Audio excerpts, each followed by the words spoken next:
আসসালামু আলাইকুম। Advanced learning একাডেমির পক্ষ থেকে সবাইকে জানাই অনেক অনেক শুভেচ্ছা ও অভিনন্দন। সুপ্রিয় সপ্তম শ্রেণীর শিক্ষার্থীরা, আজ সমাধান করব তোমাদের গণিত বইয়ের অনুশীলনী 11 অর্থাৎ তথ্য ও উপাত্ত এই অধ্যায়ের সংক্ষিপ্ত উত্তর প্রশ্ন 6। এটা দেওয়া আছে তোমাদের 2026 সালের গণিত বইয়ের পৃষ্ঠা 169, সংক্ষিপ্ত উত্তর প্রশ্ন 6। তো এখানে মোট 3টি অঙ্ক আছে, ক, খ এবং গ। ক নং প্রশ্নে দেওয়া আছে উপাত্তের সর্বনিম্ন মান 17 ও পরিসর 51 হলে এর সর্বোচ্চ মান নির্ণয় করো। অর্থাৎ এখানে সর্বনিম্ন মান 17 ও পরিসর 51 দেওয়া আছে। তো এটা থেকে আমাদেরকে সর্বোচ্চ মান নির্ণয় করতে বলছে। তো চলো শুরুতে আমরা 6-এর ক নং অঙ্কটি সমাধান করি। তো আমরা লিখব যে এখানে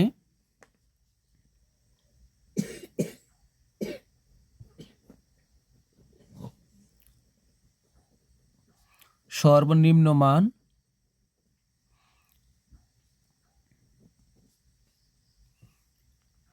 সর্বনিম্ন মান 17 এবং পরিসর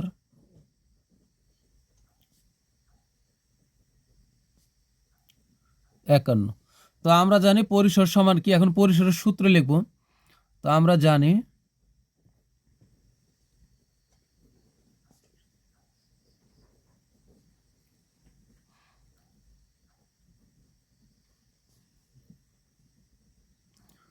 পরিসর সমান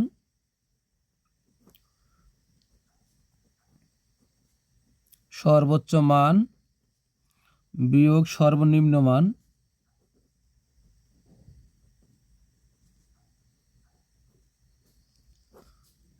যোগ 1।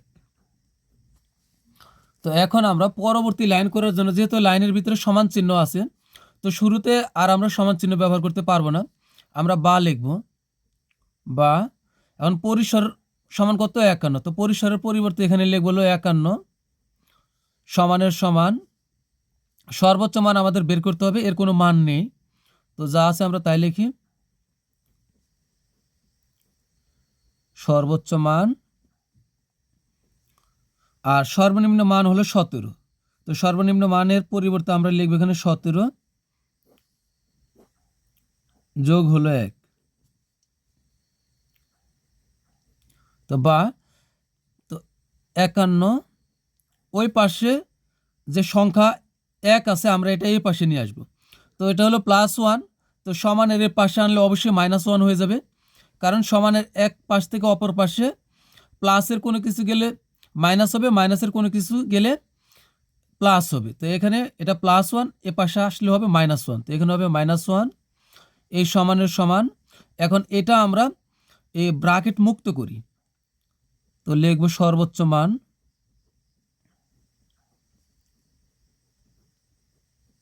বিয়োগ হলো 17। একইভাবে আমরা এখন এই 17 আমরা এই পাশে নিয়ে আসব। তো বা 51 থেকে 1 বিয়োগ করলে হবে 50। এখন ওই পাশে আছে -17, তো এই পাশে আনলে কি হয়ে যাবে? এই মাইনাসটা উঠে যাবে, অর্থাৎ প্লাস হয়ে যাবে। তো এখানে হবে +17 সমান সর্বোচ্চ মান।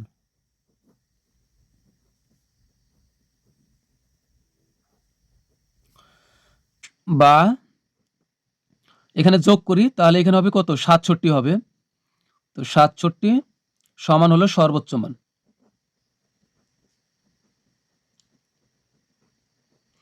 67 যেমন 67 সমান সর্বোচ্চ মান।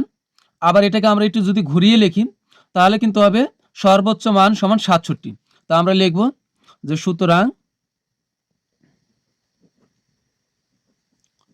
সর্বোচ্চ মান, আমরা এটাকে এই পাশে নিয়ে আসলাম আর এটাকে ওই পাশে নিয়ে গেলাম, এই জন্য কিন্তু চিহ্নের কোনো পরিবর্তন হবে না, কারণ আমরা শুধু এটা এখানে আনছি আর ওইটাকে ওই পাশে নিচ্ছি, এজন্য চিহ্নের পরিবর্তন হবে না। অর্থাৎ সুতরাং সর্বোচ্চ মান সমান হলো 67। তো এটাই আমাদের উত্তর ক নং প্রশ্নের। এখন আমরা খ নং অঙ্কটি সমাধান করব। তো খ নং প্রশ্নে কি বলছে? খ নং প্রশ্নে বলছে যে উপাত্তের সর্বনিম্ন মান 20 ও সর্বোচ্চ মান 71 হলে 8 শ্রেণী ব্যবধানে শ্রেণী সংখ্যা কত হবে তা নির্ণয় করো। তো এই ক নং প্রশ্নের মতো আগে আমরা পরিচয় করাই দিই এখানে আমাদের কি কি দেওয়া আছে। তো আমরা শুরুতে লিখব যে এখানে সর্বনিম্ন মান 20 এবং সর্বোচ্চ মান 71। 6 খ নং অঙ্কটি সমাধান করার জন্য আমাদের যা দেওয়া আছে আমরা আগে তাই এভাবে লিখব যে সর্বনিম্ন মান, এখানে সর্বনিম্ন মান 20 এবং সর্বোচ্চ মান 71। তো আমাদের শ্রেণীর সংখ্যা বের করতে হলে প্রথমে আগে আমাদের পরিসর বের করতে হবে। এরপর পরিসরকে আমরা শ্রেণী ব্যবধান দ্বারা ভাগ করলেই আমাদের শ্রেণীর সংখ্যা বের হয়ে আসবে। শ্রেণীর সংখ্যা কি?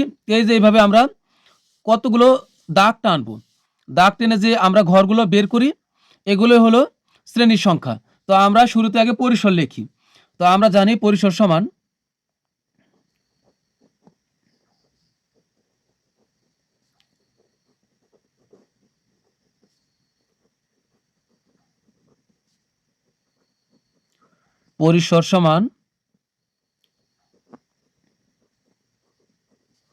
সর্বোচ্চ মান বিয়োগ সর্বনিম্ন মান।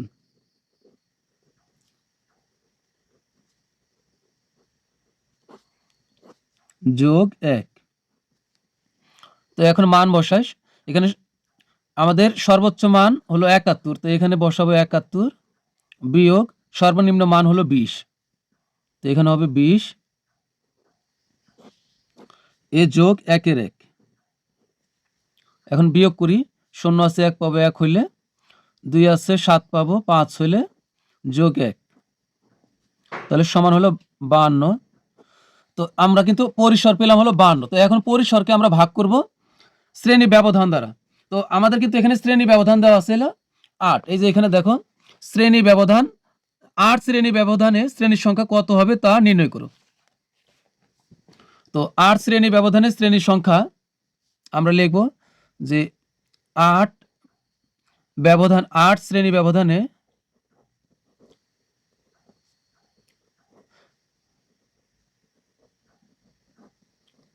শ্রেণীর সংখ্যা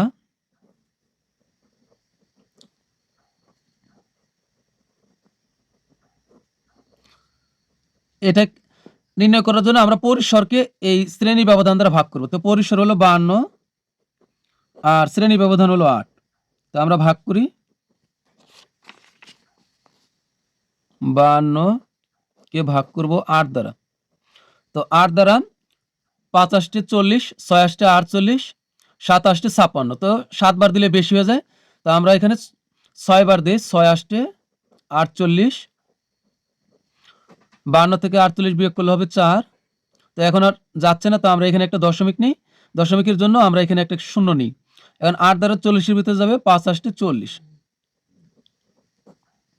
তার মানে হলো 6.5। তো আমরা এই শ্রেণীর সংখ্যাকে কখনোই দশমিক আকারে রাখতে পারবো না, এটা কি একটি পরিপূর্ণ সংখ্যা লিখতে হবে। তো আমরা লিখবো এই যে এইভাবে সমান চিহ্নটা একটু বাঁকা করে দেবো, এটার নাম হলো প্রায় সমান। তো এখানে 6.5 আছে, তাহলে আমরা 6-এর পরের সংখ্যাটি নেব। এখানে যদি 7.5 অথবা 8 যাই কিছু বের হোক, তাহলে আমরা 8-এর পরে 9 নিতাম। যদি 10.5 বেরোতো তাহলে নিতাম 11, অর্থাৎ যে সংখ্যা এখানে থাকবে তার সাথে আমরা 1 বেশি নিব, পরের সংখ্যাটি নিব। তো এখানে হচ্ছে 6.5, তাই এখানে আমরা নিব এই যে প্রায় সমান, অর্থাৎ প্রায় 7-এর সমান, অর্থাৎ 7। তো সুতরাং শ্রেণীর সংখ্যা হবে, তা আমরা লিখবো, আমাদের বলছে যে শ্রেণীর সংখ্যা কত হবে তা নির্ণয় করো। যেহেতু নির্ণয় করতে বলছে, তো আমরা লিখবো যে সুতরাং নির্ণেয় শ্রেণীর সংখ্যা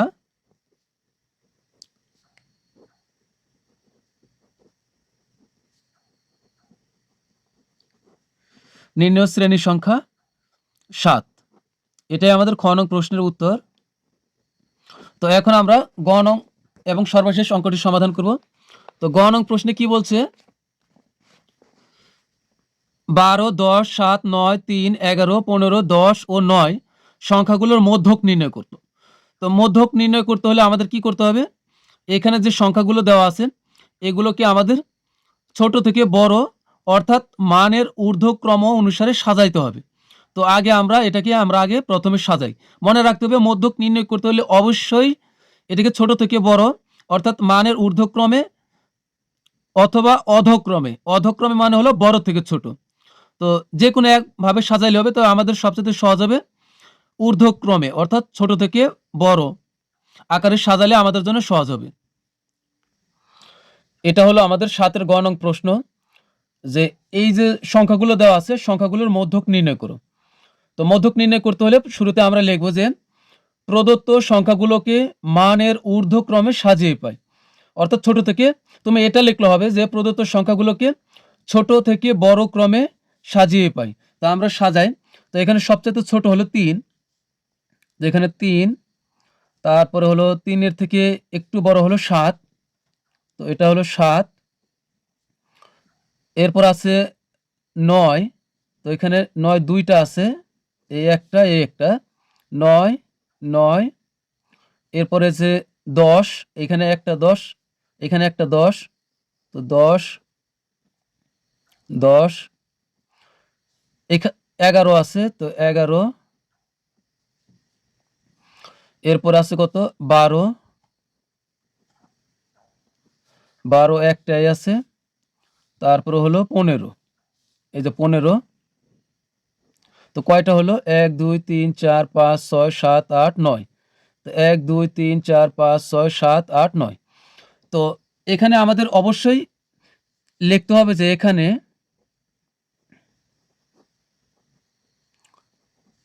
এন, এন মানে হলো এই সবগুলো মিলায় কয়টা হচ্ছে, এখানে মোট সংখ্যা হচ্ছে ৯টি। তো এই মোট সংখ্যার পরিমাণটাকে আমরা এন দ্বারা প্রকাশ করি। এখানে এন সমান ৯, এরপরে কমা দিব ৯ যা বিজোড়,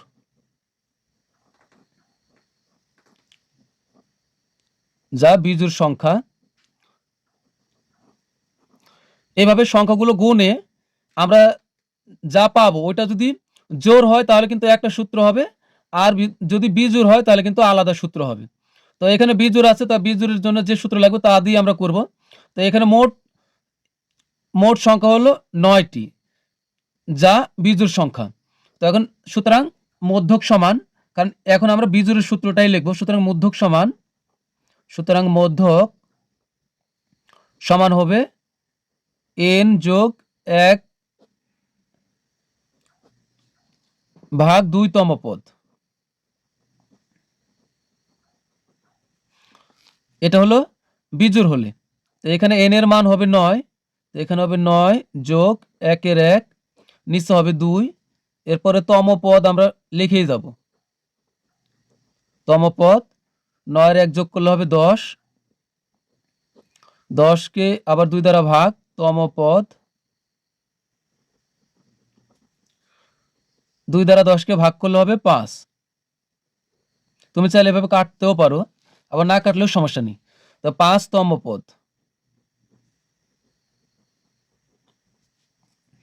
তো ৫তম পদ কত? ৫তম পদ হইলো এই যে আমরা এখান থেকে, এই জন্য আমরা শুরুতে আগে সাজিয়ে নিব ১ ২ ৩ ৪ ৫, তার মানে হলো এই ১০ হলো আমাদের মধ্যক। তাহলে ৫তম পদ, তো এখানে ৫তম পদ হলো ১০। তো এখানে আমাদের কি বলছে যে মধ্যক নির্ণয় করো, তো এই জন্য লিখবো যে সুতরাং নির্ণয় মধ্যক, সুতরাং নির্ণয় মধ্যক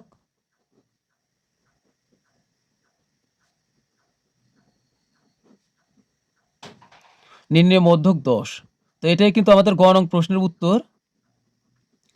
তো প্রিয় শিক্ষার্থীরা, আমাদের কিন্তু এই সংক্ষিপ্ত উত্তর প্রশ্ন ৬ সমাধান করা হয়ে গেল। তো পরবর্তী ক্লাস দেখার আমন্ত্রণ জানিয়ে তোমাদের কাছ থেকে বিদায় নিচ্ছি। সবাই ভালো থাকবে, সুস্থ থাকবে। আল্লাহ হাফেজ।